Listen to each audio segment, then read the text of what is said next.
Welcome to Lively Up Girl Affirmations and Coffee. If you lost your job and you're not in a good headspace, I want you to listen to this because you're not alone. At some point, we all have had this experience. Truth be told, most Americans are living paycheck to paycheck right now, so there is no judgment here. Statistically speaking, there are almost 7 million Americans that are unemployed. 7 million Americans. Unfortunately, the numbers could very well increase. The strain of a financial burden leads to stress, and we all know that stress contributes to heart disease, high blood pressure, migraines, ulcers, and a host of other nasty illnesses. This can certainly put you in a headspace where thoughts are not clear and emotions are pinging all over the place. I too was someone recently affected by job loss. In my case, 75% of the company's employees lost their jobs, and it was a difficult period for most people. Just imagine seeing coworkers and managers' accounts deactivated before your very eyes. It was brutal, for lack of a better word. And the layoffs came in waves, and we knew that we were next. You can only imagine the stress that we were under. In fact, my doctor wrote me out of work for the remainder of my time with that company. But don't feel bad because I actually felt relieved. But now you know why this is personal for me.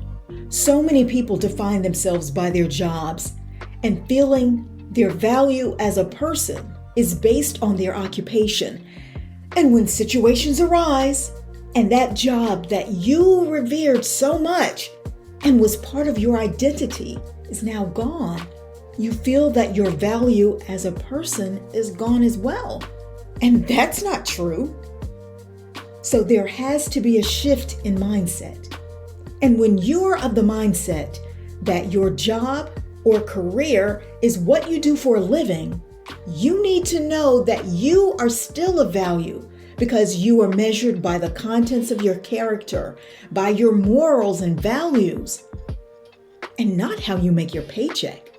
Don't get the two confused. Knowing your self-worth is the key. Many of us have a lot of skills and talents, along with transferable skills. One of the skills that I'm particularly good at is job interviews. So I'll share a few tips to help you land your next role, and we'll follow up with positive self-talk by using affirmations to increase self-awareness, to improve self-esteem and confidence, so you can land your next role. Let's talk about the interview. There are 3 questions that you need to automatically be prepared to answer. And 2 of those questions you should be able to answer within 60 seconds or less, preferably in 30 seconds, because this is your elevator pitch that you should already know by heart.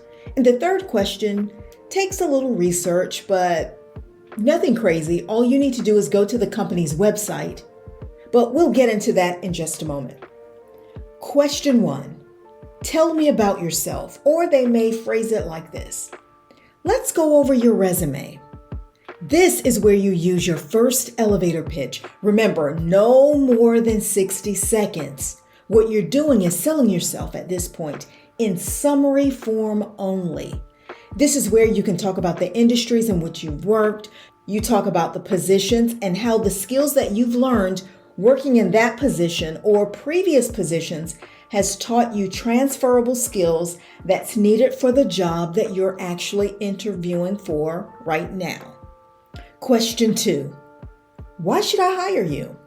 This again is another elevator pitch, and you should know this answer by heart as well. But here's where you can think outside of the box. For example, besides having experience or skill for the job, what else do you think is important on this job? And what else can you bring to this table other than your skill? So let me break this down. Have you ever worked with someone who knows what they're doing at work, but they are constantly complaining or generally just has an overall bad attitude? Most people know at least one person like that.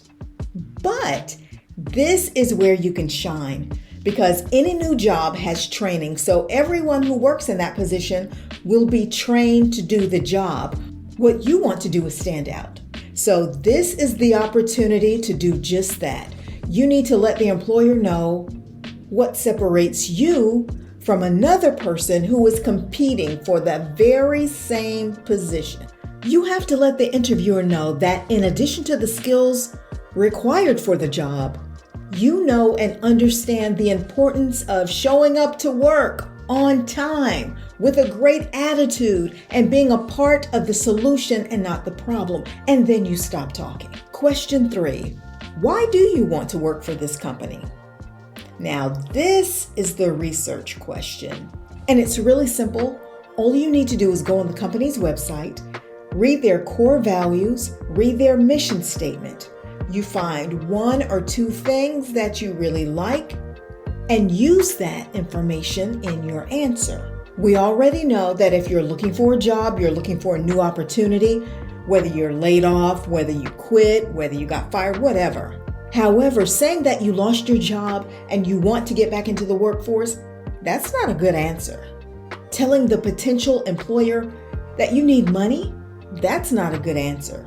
Telling the interviewer that you resonate with the core values and mission statements, and then repeating that mission statement or core value to them, it lets the company know that you are interested enough to see what the company is actually about. You can even take this a step further and read the company's favorable reviews and mention that. What employer doesn't want to hear that they have a 5-star rating or that 98% of their employees are happy? Again, you need to keep the answer short. The only time that you should give more details during an interview is when you answer a specific question that requires an example of the situation, the problem, and how you resolve the problem. This is called the STAR method.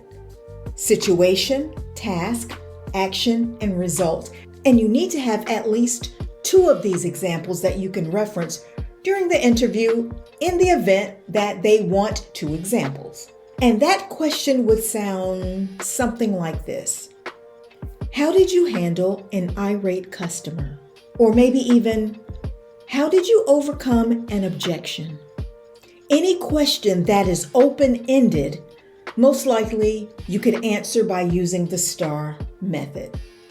One other thing that you should remember is that body language, your tone, your inflection plays a huge part. If your interview is by phone, then you need to speak in a pleasant tone, not too fast, and you need to smile when you talk because people can tell when someone is smiling. It comes across in your voice. If the interview is a video, I would recommend that you practice your answers and record yourself answering these questions. That way you can see what your body language looks like and your overall demeanor. And the final thing that I want to leave you with is this. You need to feel that you deserve to be in that interview and that choosing you is the best decision that the company can make, because really the interview comes down to selling yourself. You have to have confidence in what you're saying. And a great way to do that is through positive self-talk or affirmations. And here are some positive affirmations that is going to boost your confidence before that job interview. Let's get started. I am confident, capable, and deserving of this opportunity. I approach this interview with a positive mindset and a calm demeanor. I attract success and positive outcomes in my career. I present myself professionally. I am grateful for this opportunity to showcase my talent. I am excited about what lies ahead.